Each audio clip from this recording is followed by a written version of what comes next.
Essentially, what we wanted to do with Insidious Chapter 2 is, like a book, a chapter, we wanted to pick up from where the last one left off straight away. There's really only one story to tell. You can't really like cut to 5 years later and be like, oh, it turned out fine. Lee and I just started having a lot of fun in constructing the script where we started doing a lot of time traveling elements. Like you can visit past events. Yeah. Things are trapped in a loop there, so a really bad event might be just playing out on a loop. You saw elements of the movie in the first one, and you're not quite sure what happened in the first one, but then in number 2, you see it again, but from a different perspective. We love stuff like that. Stay here. Renee!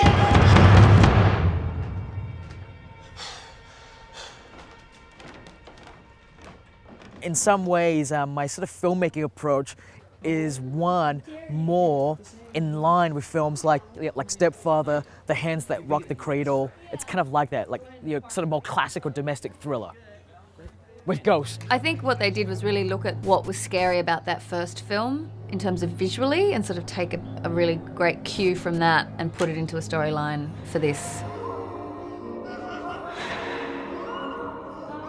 We had this character in the first film of the old lady that was haunting the character of Josh since he was a boy. A bride in black, right? But instead of, just using a female to play him, we're just gonna get a guy to play this, right? And just because, not because I was trying to say anything in particular other than just like making it just slightly off kilter. It wasn't this well thought out thing of like, oh no, we're gonna set him up in the first one as no, in the first one we just talked about it being an old woman. This was an old woman that haunted Josh. That choice informed him of where to take this story.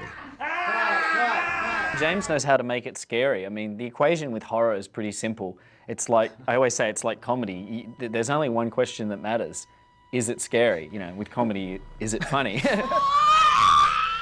It's interesting chatting to him how he constructs a scare. It's kind of like Colonel Sanders' secret herbs and spices.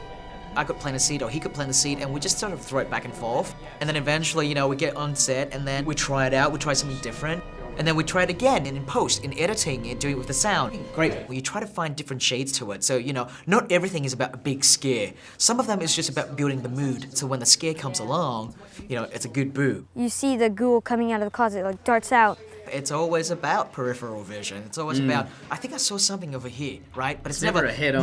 Never directly head-on, right? To give you an example, there's a moment where we follow Rose, and she's walking around the house, she's doing her thing, minding her own business, and there'll be something off to the corner. And sometimes the audience catch that, and then their friends that did not see go, what did you see? And it just builds, and you just feel the the excitement in the room, and that's what makes it exciting for me, because that's when you know it actually works. James does such a great job of really scaring people in a visceral way. He knows the genre inside and out. They just have a handle on that world, really in a very sophisticated way. It's scary on a whole different kind of level.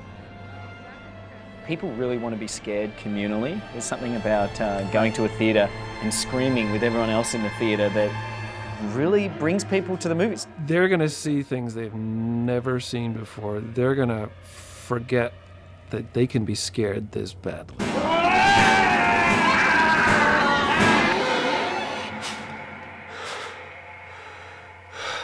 And cut it.